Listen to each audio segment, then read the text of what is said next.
Boa noite a todos, tudo bem com vocês? Hoje vamos fazer uma apresentação com um tema sobre utilizando o simulador FET para força e campo elétrico. O grupo é composto por mim, Kaique, Danilo Santana, Gabriel Pinheiro, João Paulo e João Vitor. Nosso trabalho tem como principal objetivo apresentar alguns conceitos e experimentos, testes envolvendo alguns fenômenos físicos, como o campo elétrico e a força elétrica. E por estarmos no ensinamento à distância da faculdade, optamos em fazer todos esses testes e experimentos através de um simulador PET, que vai auxiliar nessa ausência de laboratórios que não estamos tendo durante a quarentena. Para se trabalhar com essas grandezas físicas, como a força elétrica e o campo elétrico, optamos em utilizar dois simuladores PETs, o Coulomb's Law e o Charges and Fields. E para contextualizar, a força elétrica ela se conceitua basicamente na força que uma carga elétrica consegue exercer sobre outra. E essas forças elas podem ser tanto repulsivas quanto atrativas. Repulsivas com cargas do mesmo sinal e atrativas com cargas de sinais opostos, assim como mostra as imagens no slide. Já o campo elétrico, ele pode ser definido pela perturbação no espaço que existe entre duas cargas. A forma que elas vão interagir vai acabar exercendo e criando esse campo elétrico em torno da relação que elas estão tendo uma com a outra, seja ela tanto atrativa quanto repulsiva. E essa grandeza, o campo elétrico, ela é vetorial, ou seja, ela tem sentido, tem direção e módulo, assim como também mostra aqui nas figuras do slide. Na primeira imagem, a gente consegue ver o campo produzido por uma carga positiva, ela vai ter um sentido indo para fora da carga, e na segunda imagem tem o negativo, que ela vai ter o sentido indo para dentro da carga. E o sinal da carga, ela vai influenciar muito nesse quesito do sentido, na direção que vai o campo elétrico, como é mostrado nas imagens. A sigla PHET significa Physics Education Technology Project, e a sua ideia principal é proporcionar um ambiente de simulações que seja capaz de proporcionar aos alunos uma experiência de um laboratório real. Ou seja, não é o software direcionado para o mercado para a indústria, e sim para o aluno, para que em meio a essa pandemia ele possa ter contato com os experimentos, mesmo não tendo as ferramentas físicas ou o ambiente adequado para a realização desses mesmos experimentos. Então, o projeto PHIT, que foi fundado pelo Prêmio Nobel Carl Wieman em 2002, da Universidade do Colorado, ele foi criado para substituição do laboratório real. Então, em específico, nesse trabalho, falaremos sobre os simuladores Coulomb's Law e Charges and Fields. Esse é o simulador PET Coulomb Law. Nele foi possível fazer o experimento para a medição das forças das cargas.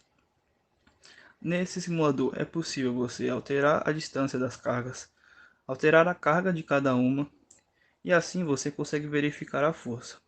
Para mostrar o visor da força, é necessário apertar essa opção, Force Values. Em caso você queira ver notação científica, é apenas apertar a opção Scientific Notation. Nesse slide de resultados é mostrado como foi calculada a força elétrica entre duas cargas pontiformes, que seria a força igual a 1 dividido pela constância elétrica, parênteses, as duas cargas uma vezes a outra, dividido pela distância entre as cargas ao quadrado. Abaixo é mostrado a fórmula como ficou com os valores do experimento e como foi achado a força elétrica entre as duas cargas. Nessa primeira parte do experimento, foi variada a distância entre as cargas, onde a carga Q1 se mantinha em -1 microcoulomb e a carga Q2 se mantinha em 1 microcoulomb. Houve 10 variações de distância entre as duas cargas, onde houve 10 valores diferentes de forças elétricas entre as duas cargas, com uma margem de erro de mais ou menos 0,0005. Nessa segunda parte do experimento, foi variada a carga em Q2. A distância entre as duas cargas se manteve fixa em 0,02 metros, com uma margem de erro de mais ou menos 0,001. A carga em Q1 se manteve em -1 microcoulomb, com uma variação de mais ou menos 0,5 microcoulomb. A carga Q2 foi variada de 0 até 10 microcoulombs, o que gerou 10 valores diferentes entre a força elétrica entre as cargas, que foi de 0 até 224,689 newtons. Procedimento experimental. Para o experimento, será utilizada uma carga que irá gerar o campo elétrico em volta dos três sensores A, B e C. Para fazer a captação do voo desses campos elétricos, os sensores A, B e C foram colocados em distâncias distintas da carga, para saber se quanto mais longe da carga, se o campo elétrico seria maior ou menor. O campo elétrico é uma função de uma carga pontiforme é igual a 1 dividido pela constância elétrica mais o valor da carga pontiforme dividido pela distância entre as duas cargas ao quadrado vezes o vetor unitário entre as cargas. Abaixo está sendo mostrado as contas sendo executadas com os valores do experimento. Para ser encontrado o campo elétrico dos sensores A, B e C, foi utilizado variações de cargas e distâncias, onde a carga Q1 varia de 1 a 5 nanocoulomb, e as distâncias dos sensores A, B e C dessa carga também tem 5 variações. No final, nas últimas 3 colunas, tem o valor de cada campo elétrico do sensor A, B e C.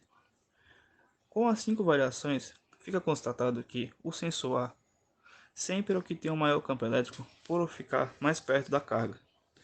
E subsequente, depois vem o sensor B e C. Então está sendo relatado que quanto mais perto da carga e quanto maior a carga, maior será o campo elétrico do sensor. Podemos concluir então que, com base em todos os experimentos realizados, nós obtivemos valores que concordam com a teoria sobre o comportamento dos campos elétricos e das forças elétricas, que são decorrentes das cargas elétricas, e essas cargas elas podem estar dispostas em diferentes posições e podem ser também de diferentes potenciais elétricos, alterando assim os valores das cargas e dos campos que podem ser medidos.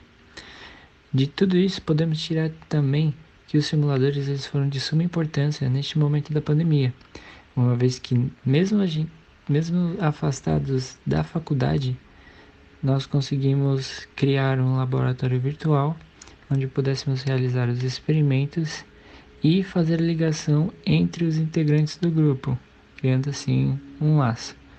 Assim, colaborando então para relacionar os valores medidos com os dados que pudessem ser obtidos matematicamente, que comprovam assim a relação entre a teoria e a prática, inclusive aprendendo conceitos como as margens de erro, que são comuns de serem aplicados nas práticas também.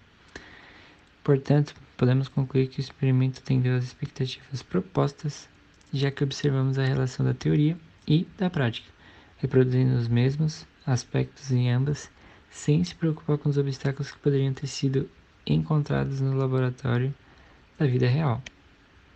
Obrigado e estamos abertos para as possíveis perguntas.